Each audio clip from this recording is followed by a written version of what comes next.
आपका इस वीडियो में स्वागत है। आओ सुनो प्रेमचंद द्वारा लिखी कहानी गुप्तधन।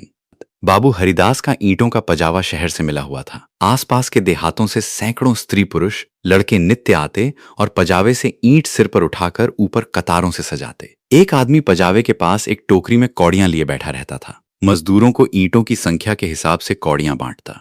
ईंटें जितनी ही ज्यादा होती उतनी ही ज्यादा कौड़ियां मिलती। इस लोभ में बहुत से मजदूर बूते के बाहर काम करते। वृद्धों और बालकों को ईंटों के बोझ से अकड़े हुए देखना बहुत करुणाजनक दृश्य था। कभी कभी बाबू हरिदास स्वयं आकर कौड़ी वाले के पास बैठ जाते और ईंटें लादने को प्रोत्साहित करते। यह दृश्य तब और भी दारुण हो जाता था जब ईंटों की कोई असाधारण आवश्यकता आ पड़ती। उसमें मजूरी दूनी कर दी जाती और मजूर लोग अपनी सामर्थ्य से दूनी ईंटें लेकर चलते। एक एक पग उठाना कठिन हो जाता। उन्हें सिर से पैर तक पसीने में डूबे पजावे की राख चढ़ाए ईंटों का एक पहाड़ सिर पर रखे। बोझ से दबे देखकर ऐसा जान पड़ता था मानो लोभ का भूत उन्हें जमीन पर पटक कर उनके सिर पर सवार हो गया है। सबसे करुण दशा एक छोटे लड़के की थी जो सदैव अपनी अवस्था के लड़कों से दुगनी ईंटें उठाता और सारे दिन अविश्रांत परिश्रम और धैर्य के साथ अपने काम में लगा रहता। उसके मुख पर ऐसी दीनता छाई रहती थी। उसका शरीर इतना कृश और दुर्बल था कि उसे देखकर दया आ जाती थी। और लड़के बनिए की दुकान से गुड़ लाकर खाते। कोई सड़क पर जाने वाले इक्कों और हवा गाड़ियों की बहार देखता और कोई व्यक्तिगत संग्राम में अपनी जिह्वा और बाहु के जौहर दिखाता। लेकिन इस गरीब लड़के को अपने काम से काम था। उसमें लड़कपन की न चंचलता थी, न शरारत, न खिलाड़ीपन। यहां तक कि उसके ओंठों पर कभी हंसी भी ना आती थी। बाबू हरिदास को उसकी दशा पर दया आती। कभी कभी कौड़ी वाले को इशारा करते कि उसे हिसाब से अधिक कौड़ियां दे दो। कभी कभी वे उसे कुछ खाने को दे देते। एक दिन उन्होंने उस लड़के को बुलाकर अपने पास बैठाया और उसके समाचार पूछने लगे। ज्ञात हुआ कि उसका घर पास ही के गांव में है। घर में एक वृद्धा माता के सिवा कोई नहीं है और वह वृद्धा भी किसी पुराने रोग से ग्रस्त रहती है। घर का सारा भार इसी लड़के के सिर था। कोई उसे रोटियां बनाकर देने वाला भी न था। शाम को जाता तो अपने हाथों से रोटियां बनाता और अपनी माँ को खिलाता था। जाति का ठाकुर था। किसी समय उसका कुल धन धान्य संपन्न था। लेन देन होता था और शक्कर का कारखाना चलता था। कुछ जमीन भी थी, किंतु भाइयों की स्पर्धा और विद्वेष ने उसे इतनी हीनावस्था को पहुंचा दिया कि अब रोटियों के लाले थे। लड़के का नाम मगन सिंह था। हरिदास ने पूछा, गांव वाले तुम्हारी कुछ मदद नहीं करते? मगन बोला, वाह, उनका वश चले तो मुझे मार डालें। सब समझते हैं कि मेरे घर में रुपए गड़े हैं। हरिदास ने उत्सुकता से पूछा, पुराना घराना है, कुछ न कुछ तो होगा ही। तुम्हारी माँ ने इस विषय में तुमसे कुछ नहीं कहा? मगन बालव, बाबूजी नहीं, एक पैसा भी नहीं। रुपए होते तो अम्मा इतनी तकलीफ क्यों उठाती? बाबू हरिदास मगन सिंह से इतने प्रसन्न हुए कि मजूरों की श्रेणी से उठाकर अपने नौकरों में रख लिया। उसे कौड़ियां बांटने का काम दिया और पजावे में मुंशी जी को ताकीद कर दी कि इसे कुछ पढ़ना लिखना सिखाइए। अनाथ के भाग्य जाग उठे। मगन सिंह बड़ा कर्तव्यशील और चतुर लड़का था। उसे कभी देर न होती, कभी नागा न होता। थोड़े ही दिनों में उसने बाबू साहब का विश्वास प्राप्त कर लिया। लिखने पढ़ने में भी कुशल हो गया। बरसात के दिन थे। पजावे में पानी भरा हुआ था। कारबार बंद था। मगन सिंह 3 दिनों से गैर हाजिर था। हरिदास को चिंता हुई। क्या बात है, कहीं बीमार तो नहीं हो गया? कोई दुर्घटना तो नहीं हो गई? कई आदमियों से पूछताछ की पर कुछ पता न चला। चौथे दिन पूछते पूछते मगन सिंह के घर पहुंचे। घर क्या था, पुरानी समृद्धि का ध्वंसावशेष मात्र था। उनकी आवाज सुनते ही मगन सिंह बाहर निकल आया। हरिदास ने पूछा, कई दिन से आए क्यों नहीं? माता का क्या हाल है? मगन सिंह ने अवरुद्ध कंठ से उत्तर दिया, अम्मा आजकल बहुत बीमार है, कहती है अब न बचूंगी। कई बार आपको बुलाने के लिए मुझसे कह चुकी है, पर मैं संकोच के मारे आपके पास न आता था। अब आप सौभाग्य से आ गए हैं तो जरा चलकर उसे देख लीजिए, उसकी लालसा भी पूरी हो जाए। हरिदास भीतर गए। सारा घर भौतिक निस्सारता का परिचायक था। सुर्खी, कंकड़, ईंटों के ढेर चारों ओर पड़े हुए थे। विनाश का प्रत्यक्ष स्वरूप था। केवल 2 कोठरियां गुजर करने लायक थीं। मगन सिंह ने एक कोठरी की ओर उन्हें इशारे से बताया। हरिदास भीतर गए तो देखा कि वृद्धा एक सड़े हुए काठ के टुकड़े पर पड़ी कराह रही है। उनकी आहट पाते ही आंखें खोली और अनुमान से पहचान गई। बोली, आप आ गए, बड़ी दया की। आपके दर्शनों की बड़ी अभिलाषा थी। मेरे अनाथ बालक के नाथ अब आप ही हैं। जैसे आपने अब तक उसकी रक्षा की है, वह निगाह उस पर सदैव बनाए रखिएगा। मेरी विपत्ति के दिन पूरे हो गए। इस मिट्टी को पार लगा दीजिएगा। एक दिन घर में लक्ष्मी का वास था। अदिन आए तो उन्होंने भी आंखें फेर लीं। पुरखों ने इसी दिन के लिए कुछ थाती धरती माता को सौंप दी थी। उसका बीजक बड़े यत्न से रखा था, पर बहुत दिनों से उसका कहीं पता न लगता था। मगन के पिता ने बहुत खोजा पर न पा सके, नहीं तो हमारी दशा इतनी हीन न होती। आज 3 दिन हुए मुझे वह बीजक आप रद्दी कागजों में मिल गया। तब से उसे छिपाकर रखे हुए हूं। मगन बाहर है। मेरे सिरहाने जो संदूक रखी है, उसी में वह बीजक है। उसमें सब बातें लिखी हैं। उसी से ठिकाने का भी पता चलेगा।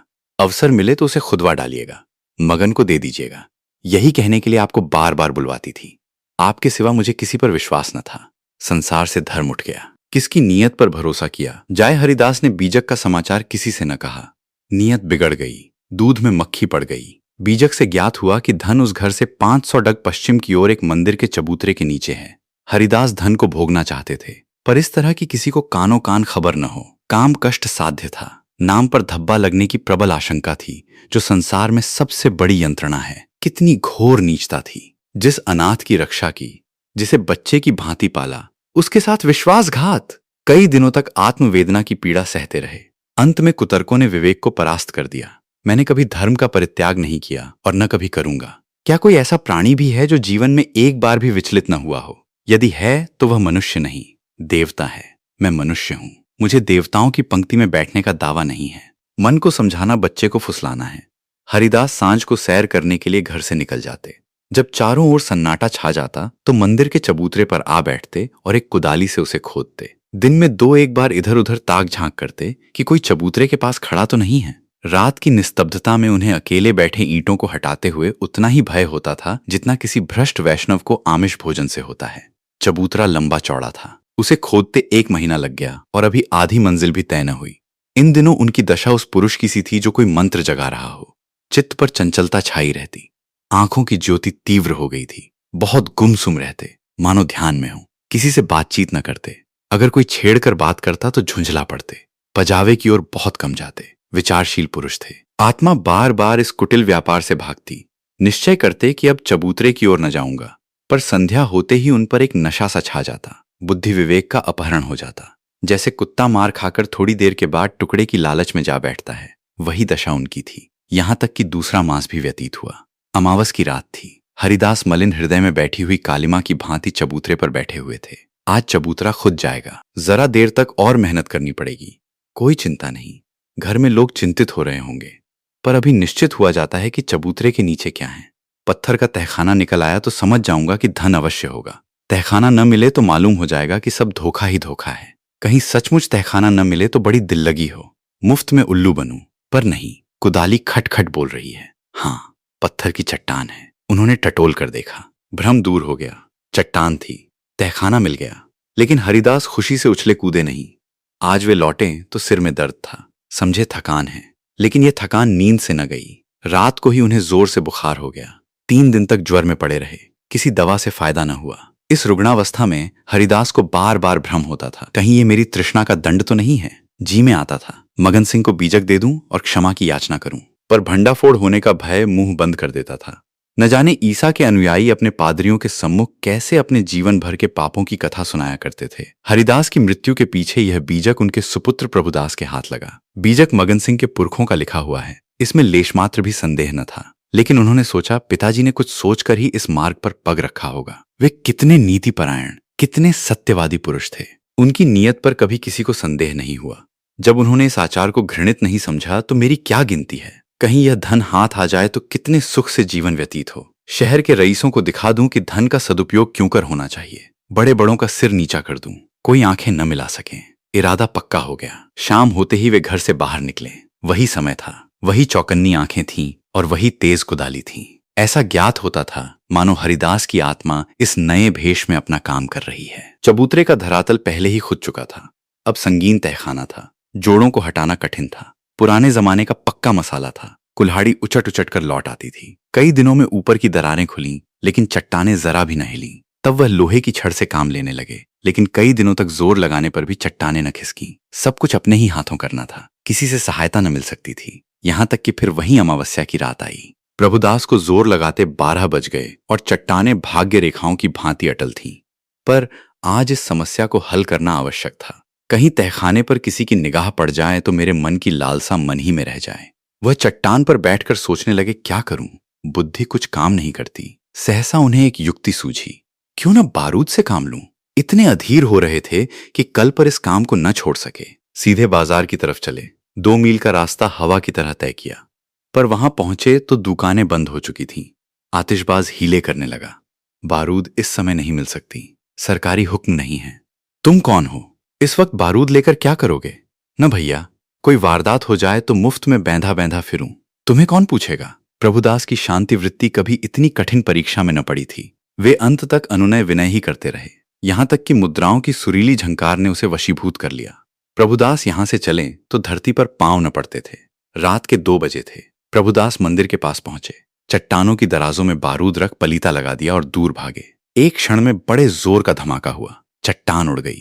अंधेरा गार सामने था, मानो कोई पिशाच उन्हें निगल जाने के लिए मुंह खोले हुए है। प्रभात का समय था। प्रभुदास अपने कमरे में लेटे हुए थे। सामने लोहे के संदूक में 10,000 पुरानी मोहरें रखी हुई थीं। उनकी माता सिरहाने बैठी पंखा झल रही थी। प्रभुदास ज्वर की ज्वाला से जल रहे थे। करवटें बदलते थे, कराहते थे, हाथ पांव पटकते थे, पर आंखें लोहे के संदूक की ओर लगी हुई थीं। इसी में उनके जीवन की आशाएं बंद थीं। मगन सिंह अब पजावे का मुंशी था, इसी घर में रहता था। आकर बोला, पजावे चलिएगा, गाड़ी तैयार कराऊं। प्रभुदास ने उसके मुख की ओर क्षमा याचना की दृष्टि से देखा और बोले, नहीं, मैं आज न चलूंगा, तबीयत अच्छी नहीं है, तुम भी मत जाओ। मगन सिंह उनकी दशा देखकर डॉक्टर को बुलाने चला। 10 बजते बजते प्रभुदास का मुख पीला पड़ गया, आंखें लाल हो गईं। माता ने उसकी ओर देखा तो शोक से विह्वल हो गईं।